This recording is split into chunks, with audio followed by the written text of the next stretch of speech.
White lies. I ain't gonna sing the same old songs again. I ain't gonna wage the same old wars. Except we've talked about this before. Today on the Manspace.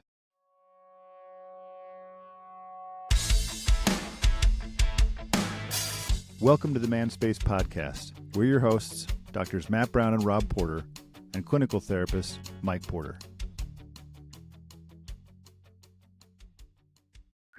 Welcome, Spacemen. Mike, do you know what it is? RxBandits. Dude, There you you quoted the go. song title. You can't quote the song title and be like, what is it? Listen, I didn't quote the song title. That is the first line. It's also the song title.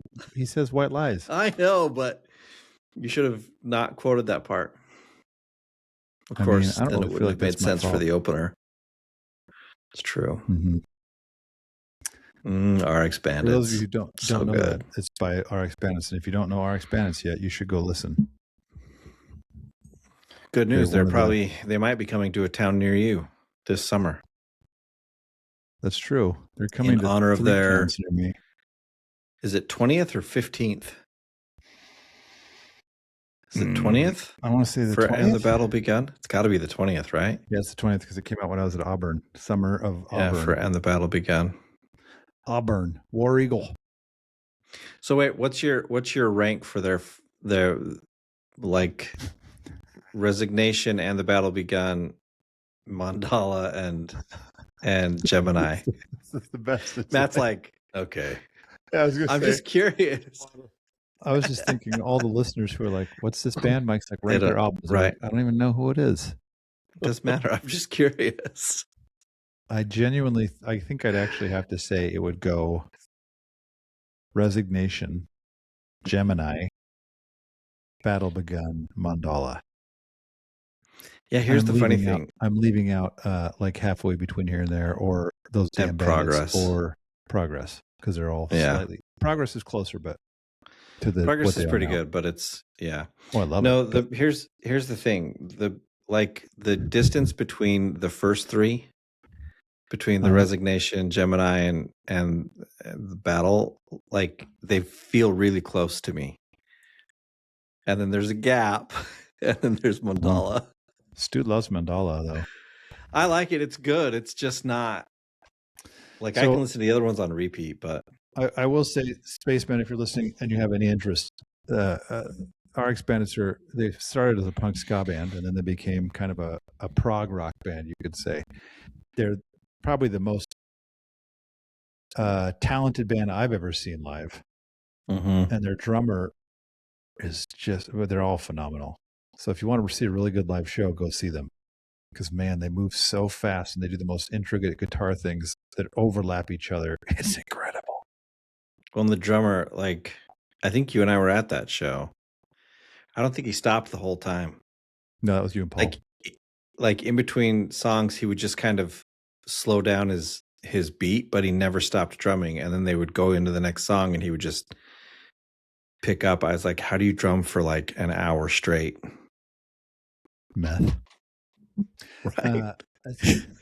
His dark days. As a side note, my son just turned 15, and for his birthday, he asked for, I'd say I got so used to saying Marshall half stack in my life. Uh-huh. He didn't buy a Marshall because you're not buying a Marshall for that cheap, but it was, I think it's line 6. But he has a half stack now in his bedroom. I'm like, okay, dude, you're playing on like a $200 like Epiphone. Hey, man. It's good because for him and my other son who plays drums, like they're playing. Now he can like be loud enough to be heard over the drums. Yeah, although if I go in and try to play bass with them, I have a little practice amp. I'm just not going to be non-existent, man. No one cares about the bass anyway, dude. It's true, dang it.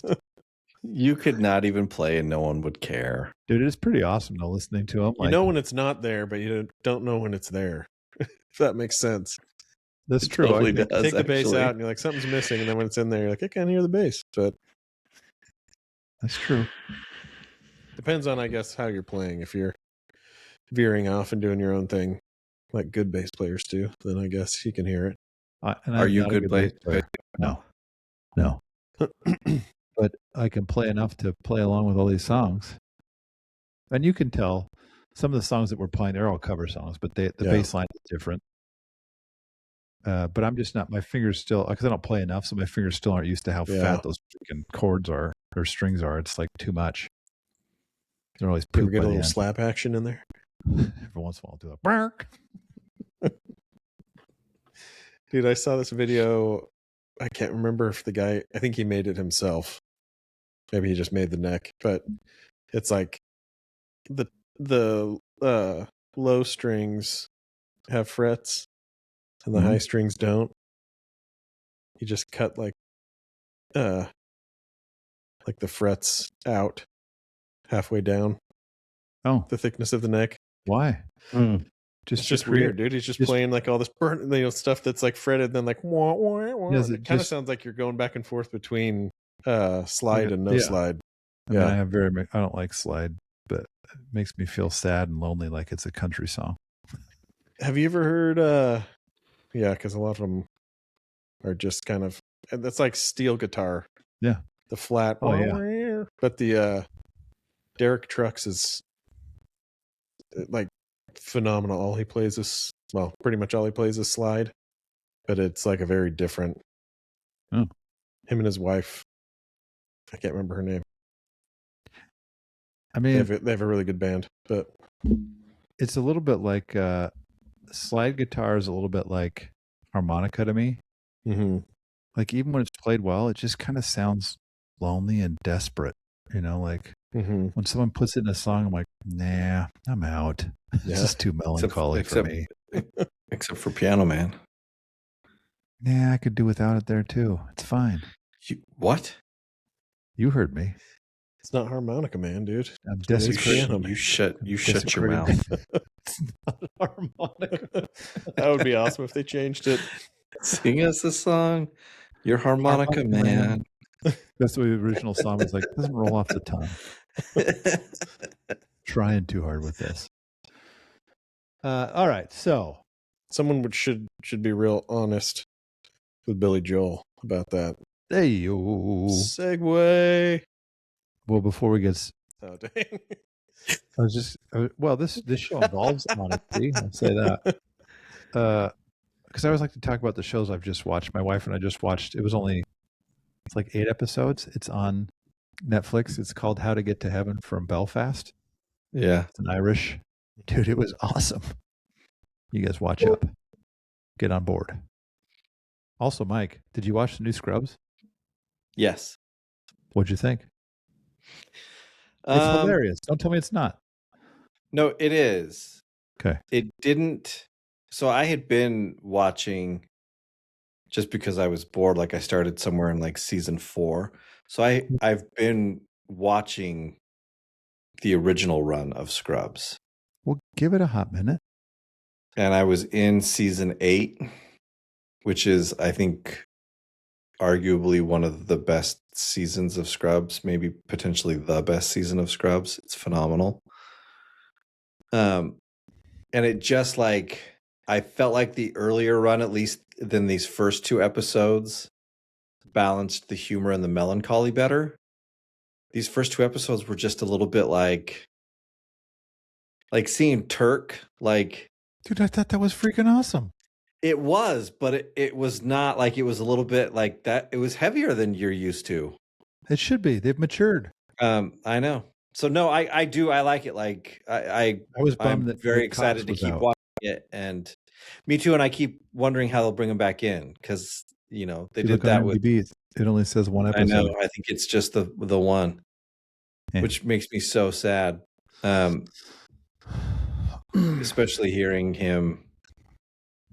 Yeah, I don't know. Anyway, but yes, I was. All right. I loved it. At first when they started it and he, comes in and it's big dramatic, I was like, oh no. And then when they start applauding and cheering, I was like, oh, there we are. Okay, we're okay. It's just fantasy. I knew it was fantasy, but because it's just too. I assumed it was, but. So, Spacemen, go listen to RxBandits apparently, and go watch Scrubs and How to Get to Heaven from Belfast. Those are just 2 free pro tips. That's not even part of our tri-tip at the end. And don't touch a harmonica. Don't touch your harmonica. Apparently. It just sounds sad. Too lonely and sad. There's a Ben Folds song where he plays it, and it's like, I can't listen to this. Did either of you listen to Slayer? Not the band, sorry. Started laughing at that. It's just such a weird transition. Like, hey, you guys like Storm Witch?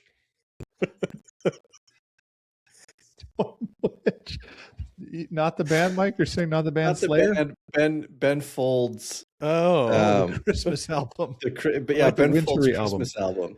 Yeah, I listened to it, but it wasn't Christmassy enough, and it wasn't Ben Foldsy enough. So I was like, meh. You should give it another shot. Don't tell me what to do after you ask me if I listen to Slayer. You guys listen to Slipknot? Mike, you've really diverged. Insane Clown Posse. Oh my god! All right, I'm gonna be honest, Mike. That was not a good question. Now, see, that's the segue. Oh, there you go. No, that just hurt my feelings. So let me put some. We're talking today about honesty and specifically how to be more honest, because this has come up with clients. Or if you should be more honest, Rob. Jeez. Just kidding. That's a tough one.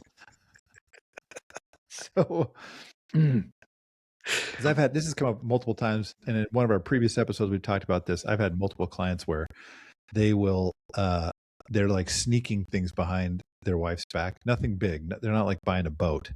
It's always just like sneaking a Diet Coke and a candy bar, or like. I thought it was a cheeseburger. I've had somewhere where they've had a secret credit card that was only for McDonald's, and then his wife would find like the wrappers under the seat, and she's like, "What is this?" And it's like, okay, that's like that guy I worked with at the credit union in my undergrad. Yeah, we were on the second floor in the call center, and there was the main floor. Then the basement that had the vending machines. Yeah. He goes downstairs, withdraws 50 cents. Oh, yeah. He goes down to the vending machines, gets a drink. By the time he gets back up, his phone's ringing. His wife's like, phone call. What's this 50 cents? Dude, that is... He's like, I got a soda. She's like, was that necessary? Dude, so this is... that's part of what we're going to get into, because we have to look at the reasoning behind some of why we're dishonest in order to actually be more honest.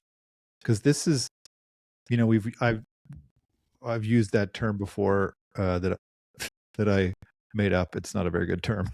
Where I talked about maximum maneuverability. I think I made that up, right? No one else. You're talking about honesty with that? Well, yes, because to me, honesty is the way it's like, well, if you're honest, then you can go wherever you need to go. Like you're not hiding anything. Mm-hmm. So I want to figure out for men, how can you just be more honest and open up new horizons and vistas for yourself. So let me clarify 3 terms that I'm going to use in this context. And I'm going to say, forget what I may have said in the past, even 20 minutes ago, about these different types of lies. Okay. Because I was wrong. And I'm proud of myself for saying that. There's 3 types of lies we'll talk about today. One is black lies, which is specifically, let me go back and find it. It's basically lying for the harmful, malicious, benefit of self-gain, personal gain, malicious, self-falsehood. Harmful, malicious.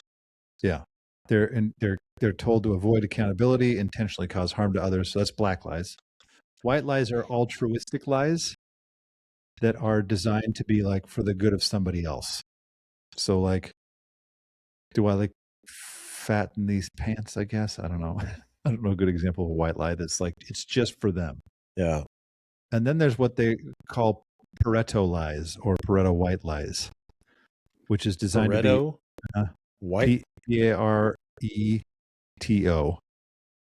Pareto lies, or sometimes it'll be referred to as Pareto white lies, which is, I'm getting confused. And why is there 2 white lies? That's the kind of lie that is altruistic and mutually beneficial for the teller of the lie and the receiver of the lie. So like if I tell someone they don't look fat in those pants, like you look great in those pants, that doesn't benefit me necessarily, right? Yeah. It's not the motivation behind it. It just makes them feel like, hey, let's build your confidence a little bit, even though you look horrible in those pants. But a Pareto lie might be what you're describing, Matt, what we talked about earlier, and now I'm totally drawing a blank on this example of like, oh, do men Whether look men great in notice, women? do all men notice women? Yeah, that there's that would mutually But benefit. the lie is The lie, like if, like, say, for example, if a wife was like, "Did you just look at that woman walking by?" Mhm. And the lie might be, "No, I didn't." Yeah. It benefits you and her. So that would Yeah, be a but forever lie I because feel you're like you trying to could make make sure she doesn't feel like she's I not feel like you enough. can make the argument that that's like only black benefits lie? the dude. Yeah, but well, sure, you could make an argument for that. no, But it would in some ways, benefit her too. if she's insecure, you're Not if saying, she's saying you're lying to me. well, but that's not. I didn't get to that part, right? I just said, "Did you look at that woman?" And you say, "No, it's a lie." If you both believe the lie. Yeah, Yes. but that's usually when a lie is beneficial is when both people believe it. Well, not always, right? Like the black and the white. Like I well, could not so believe like it, that's the funny but thing I'm though. doing Like it. to me, this distinction you're drawing, Rob. I didn't draw this. This is an Sure. academic distinction. They use Sure, it the one in that you're studies. drawing attention to, because Okay. Matt and I didn't know what it was till you started talking about it. You just sprung it Like- on us. How dishonest. Deceptive. To me, I feel like you could make the argument that even do you look fat in those pants? Is for both. Yes, you could. Yeah. I And don't so know like that there's a to me, it huge feels amount like of difference. almost a silly distinction there. That's where I was getting confused because there's white lies and Like- Pareto white lies. I'm like, Well, again, I'm not. we're not attacking This isn't. you. This isn't a. I was going to say this isn't a distinction I made up. No, I know, but maybe Right. let's I'm maybe just for the saying it sake feels of our conversation, let's chop off or blend together Pareto and white. Let's do that. That works. Just Yeah. various white lies. They're for the Yeah. benefit of somebody. Yeah, it's like meant Yeah. to prevent harm versus like get gain Yeah. Although we could or say hurt. this- yeah, they're altruistic in Yeah. nature. So now that was sufficiently confusing. Pareto, you're out. I don't even know if I'm pronouncing it right. Let's just ask. There's been studies on this. First, who tells more lies, males or females, in your opinion? I'll let you answer this one. Because cite the study. Well, keep in mind that what I think I said earlier was I was wrong. So You think that- I'm just asking you, who do you think tells more lies? If you had to guess.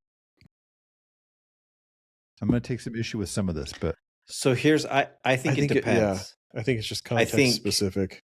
you guys I are think- like clients. You guys are politicians. Just give me a freaking answer. Men, I think men lie more to women. Dude, men lie to men all the time. All the time. How much you lifting? Oh, 275. Was it? No. See, and I don't feel like I that didn't probably know if that's happens a as lot. often. You don't think that happens Um, ever? I've seen it happen. Not ever. I'm saying I don't think it happens as much. Oh, I do. I think men are generally a little more honest with each other about. I like that approach. I think you're wrong, but I like it. Okay. It sounds Women, I think, lie more to other women Oh, I have not. and are more honest with men. Like, well, I shouldn't say men, with their significant other. I think they are more willing to tell like their spouse or their partner, this is where I'm at. But to women, I think they're more likely to white lie to keep up a facade. Okay. Matt, do you have any opinion on this? You can say you think women lie more. You're No, sexist. We all know it. I don't. This isn't a white lie. No, I think that if we're talking like take immediate accountability for like things in relationships, that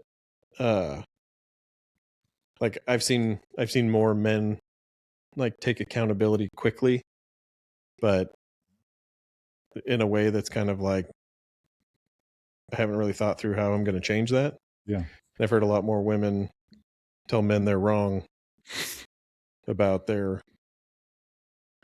perception of how the woman is treating them, right?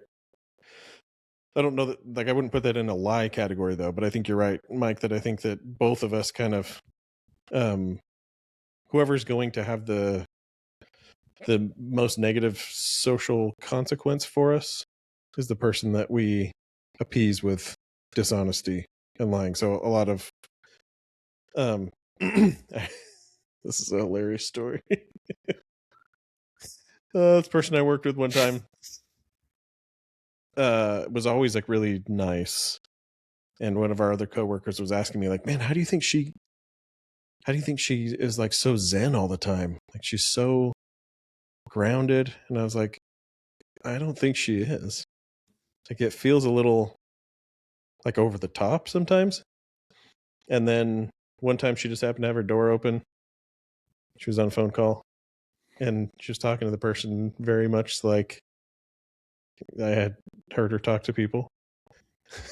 That she hangs up the phone. She's like, "A-hole." And then I think like shortly after that, I was like, "Oh, hey." So like, I think there's a lot of like masking. And I think if you said what you said, Mike, to a lot of women, they wouldn't say I'm lying. They'd say, this is what I have to do. I'm like, Yeah. masking, I'm performing, right? And same thing for men. I think they'd say, well, this is how I need to communicate for it not to blow up. So Yeah. yes, technically it's like there's something withheld, there's something filtered, there's like something I'm supposed to say, right? So I don't know what category, like if you're talking black lies, like I'm gonna lie to like malicious, like hurt you or get gain. I don't know that you can like compare genders on that. It's just like probably a type of person. I'd probably say men. Okay, I'll take that. Because I feel I feel like it's you a complex question. It is, but to overly simplify it, like I think there are professions that are probably more prone to it, sales, that kind of thing. Those tend to be dominated by men, and so I'm saying men. So I'll take. I also don't think. You don't think what? Sorry, I also don't think.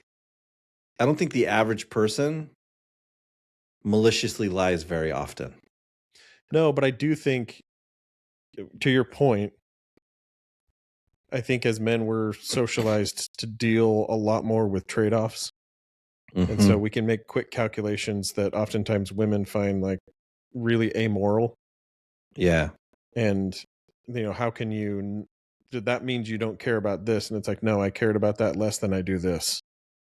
And so I care more about, in sales, right? I care more about making money than I do you being satisfied with the product. And I'm going to let you decide what you want to do, but I'm going to do my best to sell it to you. Right. But I think within that, there's a lot of like, a lot of dishonesty and hiding. And I think it's probably more a factor of like, where are you at on the power hierarchy, and how much does that influence getting gain and controlling narratives and all of that?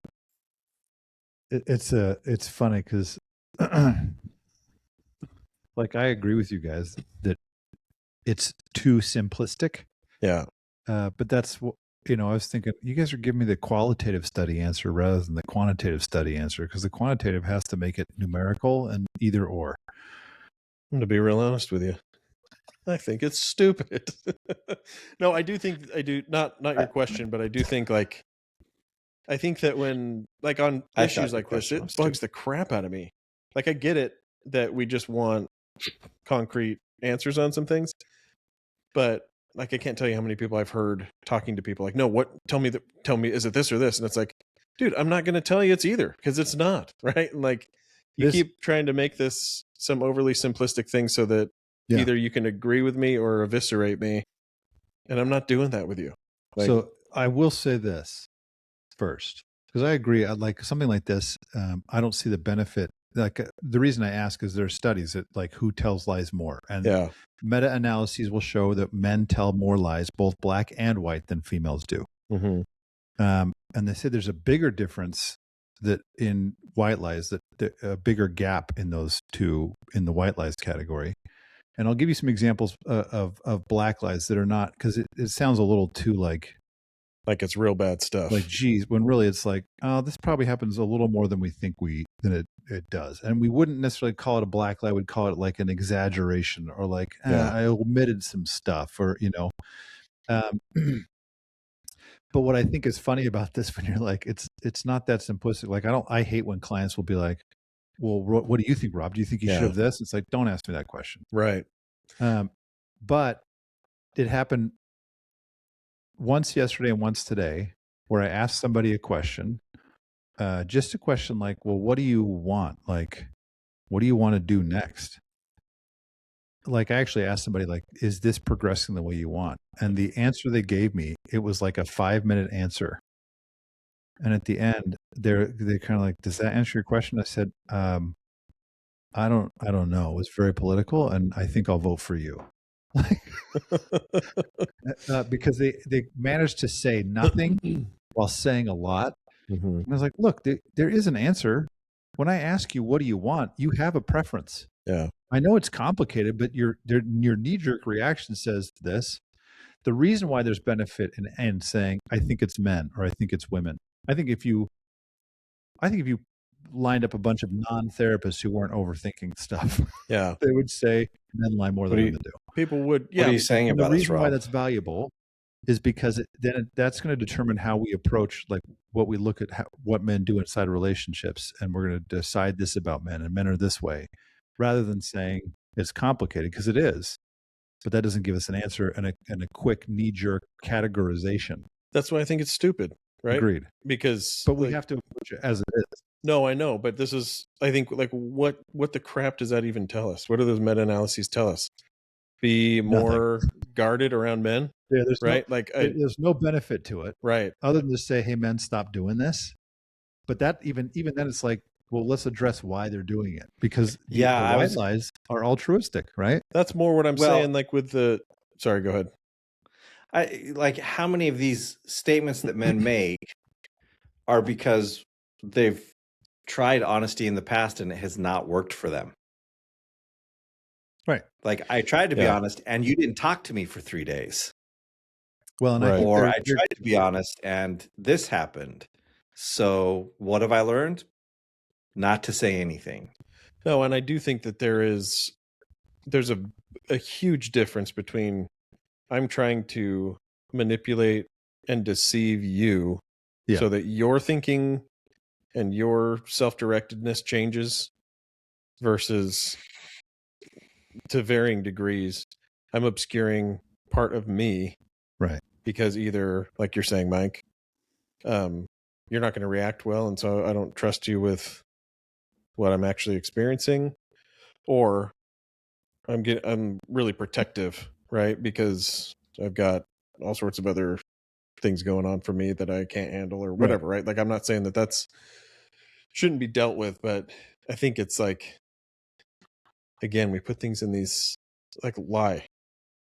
Yeah. You find tons of studies that also show that kids who lie early are much more intelligent than kids who don't, right? So I think lie just carries this big, like, bad, eliminate it, and it's like, well, what is it, right? Like, is it like a holding back of some details, like you said?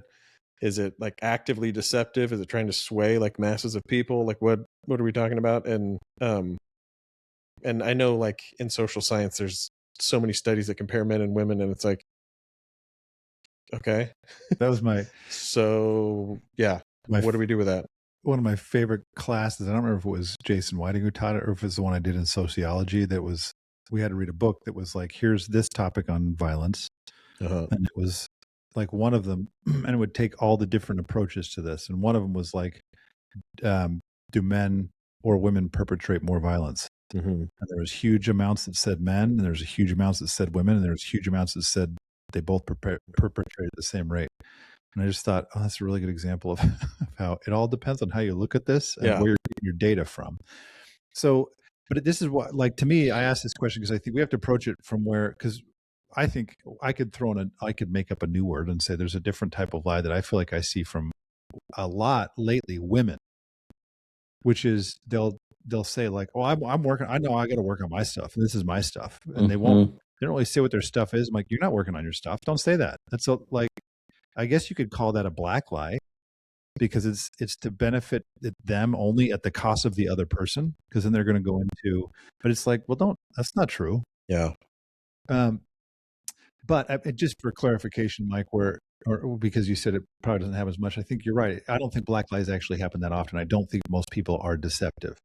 But some examples are like a used car dealer claiming the car has never been in an accident when they know it has. That happens a lot. Yeah. Or this one's an employee telling a manager or coworker has been slacking off in order to get them, like fired or so that they get the promotion, or it's like those are the kinds of things that like those damage other people. And I'd say in the right settings, those happen more often than not. Yeah. But categorizing these things, I don't think matters. I think what you guys are both talking about is what matters more. And this is where I think what I want to go to today is for men, how do we become a little more honest, a little less omission? No. A little less omitting. I wanted to make a word out of it, but it was a little too close to omniscient. That's what it sounds. I know. Yeah. I know. I like that. But a little less omitting and a little more straightforward, which is I think one of our overarching goals of this podcast in general.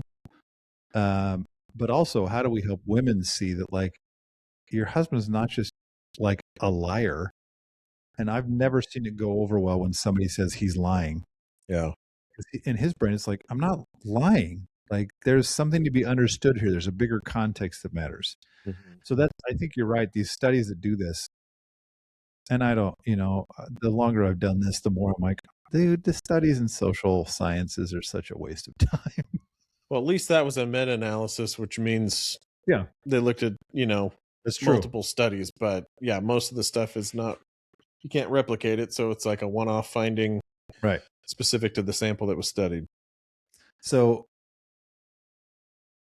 I guess because I think, and maybe if you guys were to, I want to try to make up another succinctify. Sorry, go back real quick because this is also important when you think about those studies. Okay. I'm always curious.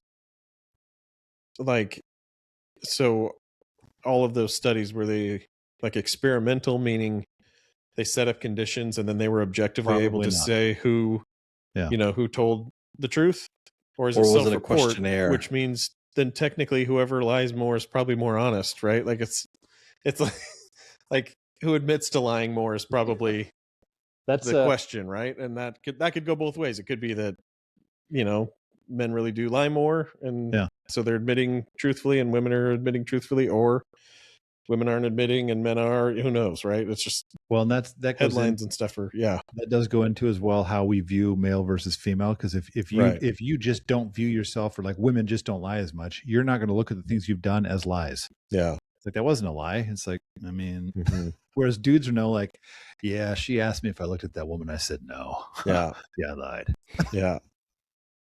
So, but this, like, I guess I one of the things if I say succinctify this, it's like saying, do you just mean succinctly?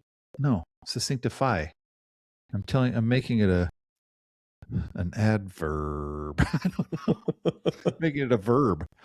Succinctly would be describe this succinctly. I want you to succinctify. Just let it be, Mike. I'm going to be honest with you. I don't like what you're doing right now. I haven't said a word. I'm just sitting here. It's that smug look on your face. What smug look? I'm sitting here. It's a little bit grammatical. It's just got a vibe to it. My favorite is Rob does this when we play when we play darts too.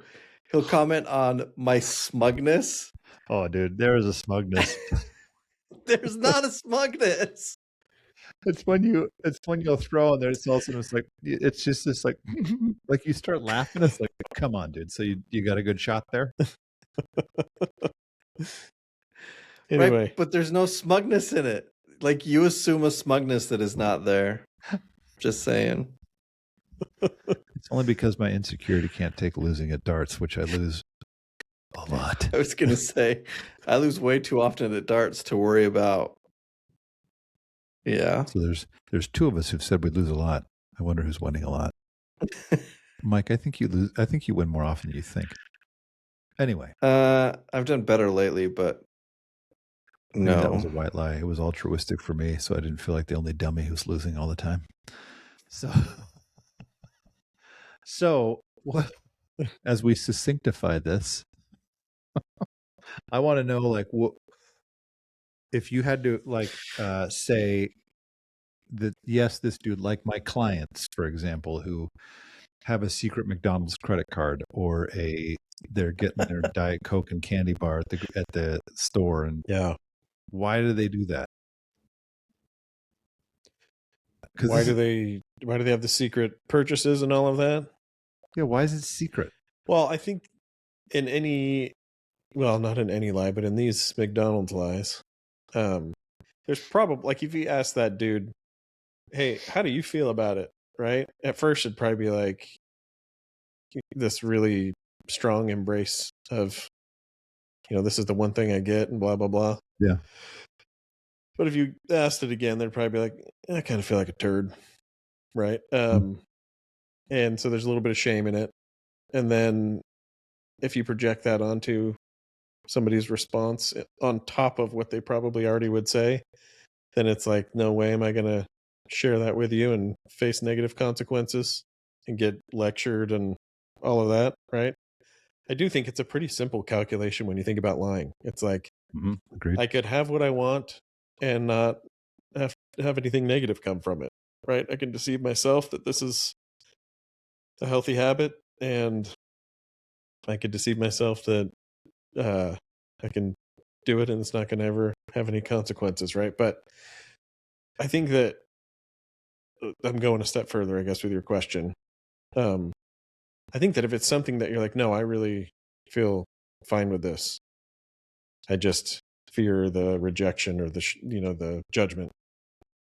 Well, that's an important thing for you, I think, to say, yeah, hey, this is it, and I'm going to try not to let your reaction change how I feel about it. Like, practice differentiation in that moment. But and help a partner who can't even hear about a 50-cent soda or a cheeseburger to realize, like, how much of their controlling or reactive behavior is preventing them from really knowing their partner.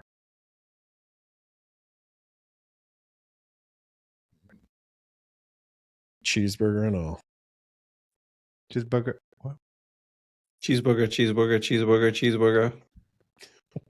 That's that's an old John. It's a Live. John Belushi. Yeah, Saturday Night Live Cheeseburger. sketch. I don't know, Mike. Does that capture it for you? Is that your succinctification? Yeah. Succinctification. I mean, I like that one. We're gonna succinctification. I'm keeping. Succinctify. No, but succinctification. I'm keeping. No. For me, I like, yes, it pretty much captures it. There's like one, like there's a couple, I guess, other things that I see. One, I think there does come a point where when you get into a relationship, and you care deeply for someone, you don't want to be the cause of their pain. And so if you have a habit that you think doesn't actually do them damage, but for them to find out about it would cause them pain, then you hide it. Why? Because you don't want to be the cause of their pain. None of us think far enough down the line to be like, but when they find out, like, then it's going to be twice as much pain because I've been lying for however long I've been lying. But I do think there is, like, there's a handful of men I've worked with over the years. And like, as we talk through, like, well, why were you, like, why were you not owning this with your spouse? Like, after all the conversation, it kind of boiled down to, because I just didn't want to see them hurt. And so I hid this thing because I knew it was just going to bring pain. The other thing, like for me, I think, yeah, there are things where if I have been like teased or made fun of because I like something, I'm not talking about it anymore. I'm not going to let people see me interact with it. Like, I'm out. Because why? It doesn't matter to you. You apparently just think it's stupid. So why am I going to put it out there for my own ridicule? No, I'm good. So I'll just keep it and do it when I'm not being watched. Which I guess technically falls under, right, the umbrella of lying, but like, to me, it's just, no, it's a part of me I choose not to share with you. Because I also you've think made clear. I also think it's a mistake, because we've all done a lot of infidelity work and trust issue work and all sorts of stuff. And I remember at some point along the way realizing, like, why do we just assume that honesty is the default state? Like, it totally is not. And so when we have these big reactions, like, why are you lying? Right? It's like, well, what have we done as a couple to nurture honesty along the way? Right? Like, that is something you actively have to nurture with anybody, right? Like, you could say, yes, you have to nurture it in yourself and, espouse it as a value that you want to live out 100%. But relationally, you have to nurture, I'm glad I shared that with you, right? Like, one of the exercises I have couples do pretty frequently, because it's just like, it's one of those like really fundamental things that I think, again, is not our default, so we miss it all the time. If somebody tells you how they feel, and they truly tell you that, they don't tell you like what you did or their negative perception of you or whatever, right? Just, this is how they I'm just feeling. Tell you, this is how I feel, right? Your answer should always be 100%. Thank you so much for sharing that with me, right? And so I have them do this exercise where I'm like, if you do this at night or whatever, one time a day, but if you take more than 30 seconds, you're doing it wrong. Just say, I've done that, but never the time limit. I like that. Yeah, I'm like, pull out the freaking feelings wheel and say, I felt this towards you today, particularly negative stuff. Yeah. And then when you hear that from your partner, just say, thank you for sharing that with me. There's no normalize honesty, normalize intimacy, normalize sharing things that are uncomfortable but good, right? Because you get to be more yourself in your relationship. And I think you could say that, yes, sometimes this is one-sided. Sometimes people have just lived their whole lives in hiding, right? And so sometimes you have a partner who's like sacrificing themselves to try and be the one person that gets honesty from this person, right? And that's a whole different issue. What I'm talking about is like, what has happened in your relationship with the small things that has bred an environment of like hiding and dishonesty, right? I remember thinking, man, I want my kids to be able to tell me anything, right? Like, that's always kind of a value that you have as a parent. It's like, you can share anything with me, right? Why the crap did you spill your milk? Right? It's like, okay, now they're not going to tell you anything, right? Like, if that small of an issue becomes a huge thing like that, then yeah, I'm not going to tell you deeper stuff. So I think if you pay attention to how much, when you share something, like you said, Mike, even if it's like an interest, what's my response? And assume that your default response is not going to be good, because we're just not naturally, like, it's not natural, I think, to share openly and to listen intently and actively. Yeah, it takes a lot of it's a lot of work, a lot of emotional regulation. Yeah. Yeah. So when it's not happening, don't look at it like, why are we not doing the healthy thing? It's like, Right. because you have to work together to do the healthy thing. Well, I don't know. Oh, go ahead. I was just gonna say, like when I work particularly with teens and kids, and I'm talking with their parents, they'll sit and kind of say stuff, and I said, look, just to be clear, I said I always tell them I have a healthy mistrust of. I mean, if I'm being honest, I have a healthy mistrust of people, but in particular, I have a healthy mistrust of children and teens. Like, I assume I'm never getting 100% truth from them. And again, I don't necessarily think that they're maliciously doing anything. I don't think they're trying to. I think sometimes they sincerely don't recognize the role that they played, and so they can't own it because they don't recognize how this thing that I did led to this thing over here, because they're not to that point of awareness yet. And I think sometimes it's just the self-protection thing. Like, I don't want you to see me in this negative light, so I'm going to downplay what I did. But if I'm being honest, even when I work with adults, I think, yeah, like I hear the thing you're telling me, and I hear the thing that your spouse is telling me. And if I were to have watched it happen, I would find the truth to be somewhere in between your two stories. Because we just I'm not even like I as you were talking a few minutes ago, Rob, I thought of Interstellar with their robot guys, Mm-hmm. and they decide to set the honesty settings at 90% because 100% honesty is not always actually best for the relationship, according to the machine, right? But it's one of those things where I think, right, like, and I love this idea of normalizing honesty. Like, I think it is, but yeah, like I also think, I don't know, I question our ability to ever truly be 100% honest about us. Well, and does Like, I think honest mean like not disclosure, but kind of like full transparency, right? Because right, and we all have like, just weird stuff we do and right, thoughts that we're not walking around like narrating our entire thought process with anybody, and half of it's just stupid and boring. Right? So like, I guess, are you talking about that, or are you talking about like there are things that I think this would be harmful, so I'm not going to share it? I think the majority falls into that first category. Where for whatever reason we don't self-disclose, right? We've all met those people. They're like, no, I'm totally I'm an open book. Who you see, that's who you get.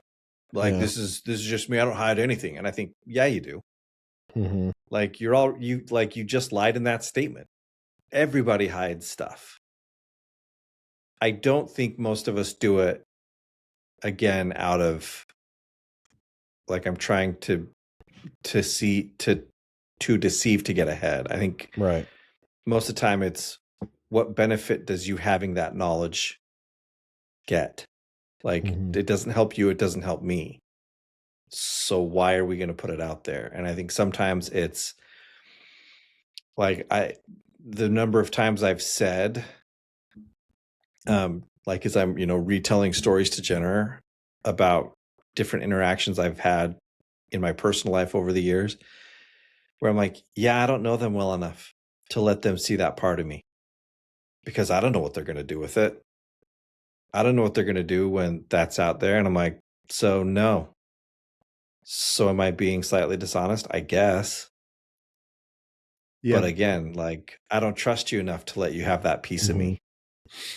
Well, and that to me, I think I think we can start to branch out into like openness in general. And I think, well, because like, yeah, there's some people I'm not going to share stuff with because I don't need to.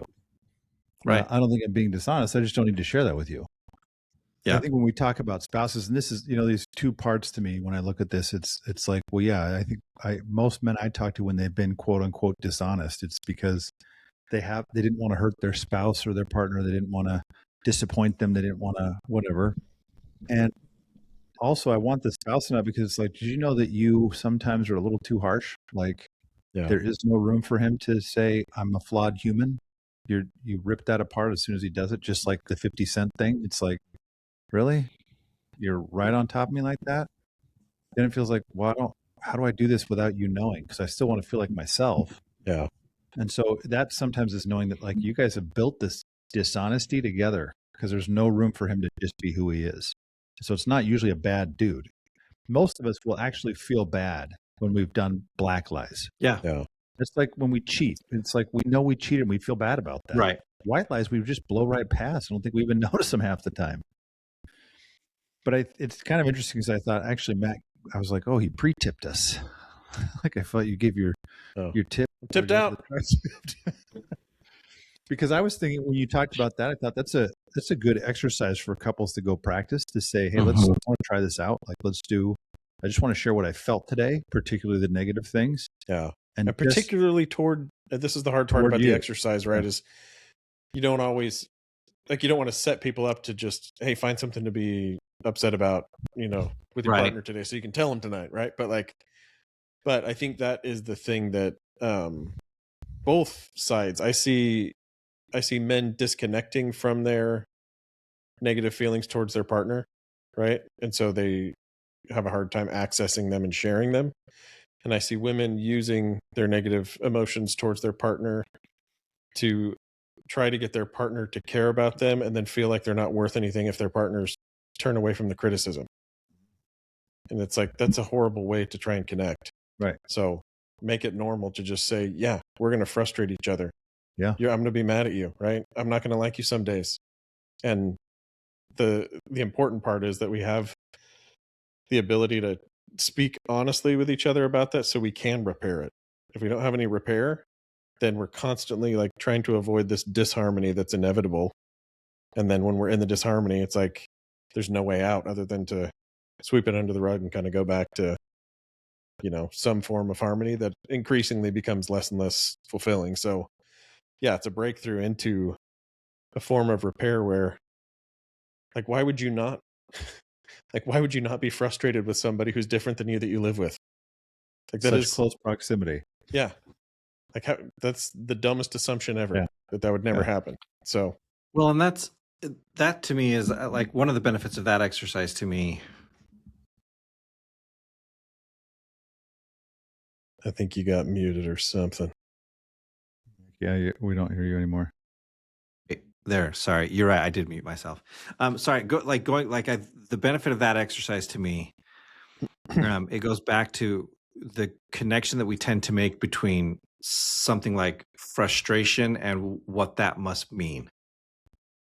Like, for me to say, hey, like, you frustrated me today. Mm-hmm. Okay, well, that's it. Like, it didn't make me like you less. It didn't make me want to leave. It didn't mean any of those things. Yeah. It just meant I had a mental idea of how this was going to play out, and it didn't play out that way, and that was frustrating for me. Mm-hmm. And it's like we were talking before the episode, we referenced it, right? Like, do all men notice women? And I think the issue, like, especially as I've spoken to a handful of women, like, when they're being honest, or at least, like, as we reach a certain level in the conversation, they'll say, yeah, it's not that he notices them. They're like, I notice them. Like, Jenner has talked about this too. She's like, of course I noticed the lady with the big chest. Like, how do you not notice her? Yeah. The concern is not that it was noticed. The concern is, well, what was your thought process afterward? Were you thinking about, having sex with this woman? Were you thinking about whatever? And it's like, no, she walked past. Mm-hmm. Like, that's where it ended. Like, you inferred a whole bunch of stuff, but like, she walked past and I noticed it. And then someone else walked past the other way and I noticed them. And then I was back in our conversation. So nope, that's as far as it went for me. Like, but I think it's the same thing, right? It's that idea of inferring more than is stated. You frustrated me today. That's the end of the statement. Yeah, I forgot to mention that part of that exercise. I also tell people, That's it. Like, that's all you're allowed to say. Don't say why. Don't say what happened. Don't Yeah. say, right? It's just normalizing that I'm going to have feelings like this toward you, and you're going to have feelings like this toward me. And if we, like you said, if we infer from that, that means you don't love me. That means you're going to leave me. That means I'm not good enough for you, right?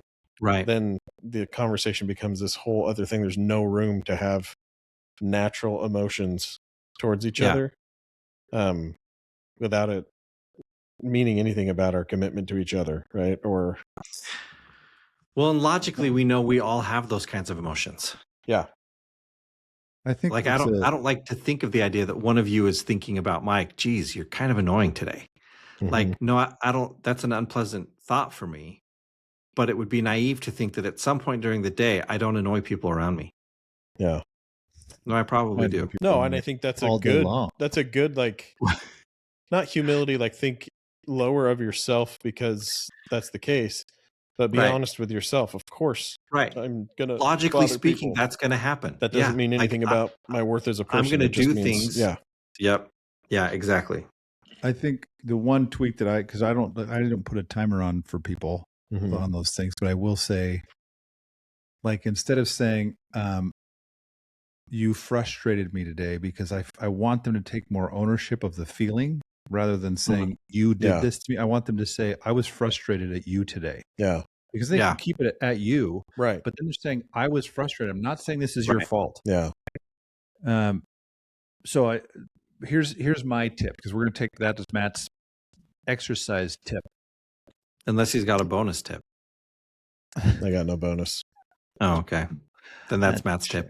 My tip is actually less. I want to make it tangible. It is tangible. I was just thinking, find something in the next week that like, hey, I'm not usually honest about this. Like, it's not even like I lied deceptively. It's just I don't bring this forward, and with my spouse, and I know I could and I should. Then it's like, then bring it forward. I'm not saying it because it's going to go really well, but I think part of creating the culture of honesty is it's like someone has to do it. And you bring it forward for your own sake, that it matters that I'm being honest. I'm not bringing it forward because you're going to respond well. I don't know if you will or won't. Yeah. I just think it matters to come home with your Diet Coke and your candy bar and just eat it. And she's like, what is that? I'm like, I got one on the way home. And then she's like, I know, I hate that you do that. It's like, I know, I'm not trying to do it to hurt you. I just really enjoy it. And then that's it. Like, that was a very honest thing, and you're not being deceptive. You're going to feel better about yourself because you're not keeping something hidden and feeling like you're deceiving your partner. So I don't know what it is, but find something that you could say, even if it's something little. Like, I was thinking I was going to report on the fact that I've been meditating every day since I said I would start, except I missed Friday and Saturday this last week. I did. I can tell. No wonder. You seem real distracted lately. But that's something that's like, because I could say I've been doing it every day, because I could just justify in my head, like, well, I would have done it those days, but I couldn't do it those days. It's like, why? I just say I didn't do it those 2 days. Yeah. Anyway, Mike, you got a tip? Or is this a buy tip? Might be a buy tip. Like, the only thing I could even have, like, I don't know. You can say no. I guess I have two honest. thoughts, and I don't know that either of them are tips per se. So I don't know. Okay. We'll see. One of them was, like, you can't be honest with someone else if you're not honest with yourself. To be honest with yourself. Like, like, you have to start. Like, if the woman walks by and you're ogling her versus noticing her, you have to own that to yourself. Mm-hmm. You have to own it for what it is. If you're eating the candy bar and the drink in front of, like, if you're doing it as a way to, like, stick it to your spouse, no, you need to own that. Like, you have to be honest with what's driving these things before you can be honest with someone else about it. And then I guess the other one is, like, I don't know. I like this idea of there are those things that we, like I said, that at least for me, so I don't know how true this is for other people, but there are those things that I choose to keep for myself because in the past I may have been teased or they may have been dismissed as I've interacted with people about it. And so my tip for you, the concrete go and do is find one of those things and share it with somebody. Just as an exercise in vulnerability. Like, hey, here's this thing that I know is pretty dumb and I've been made fun of it in the past. You know, you don't have to say I know it's pretty dumb, because if you're doing it, you may not think it's super dumb. But here's this thing that I generally don't share because I've been teased, but like I want you, like I love this, or this is some, whatever. I don't know. But as an exercise in vulnerability, give it a shot, see how it goes. And now, bonus. Yes. There's something you said that triggered something for me, but I can't tell you how many people I've worked with specifically, but not limited just to infidelity. To your point about being honest with yourself, once they're able to just talk it out with me, it's like, oh yeah, I'll tell my partner. Because I think the bigger part of it usually is the internal shame and self-deception. Mm-hmm. And once you're past that, you feel like, okay, like it's not that I feel like proud of whatever it is I'm talking about, but I don't feel afraid of it anymore. So now if I share it with you, all I'm dealing with is your reaction to it, right? If I'm having to deal with your reaction to it and my shame about it, then I'll hide it.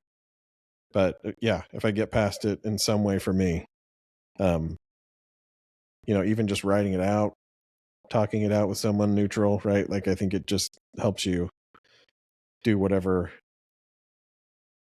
would need to be done after that with whatever it is you're talking about. And these are probably bigger lies and bigger deceptions.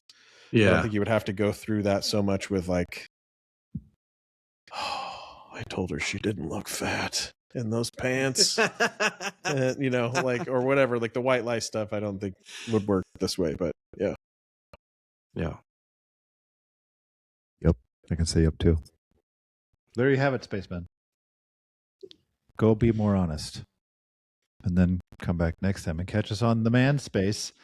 Matt and Mike both say ogling. Rob says ogling.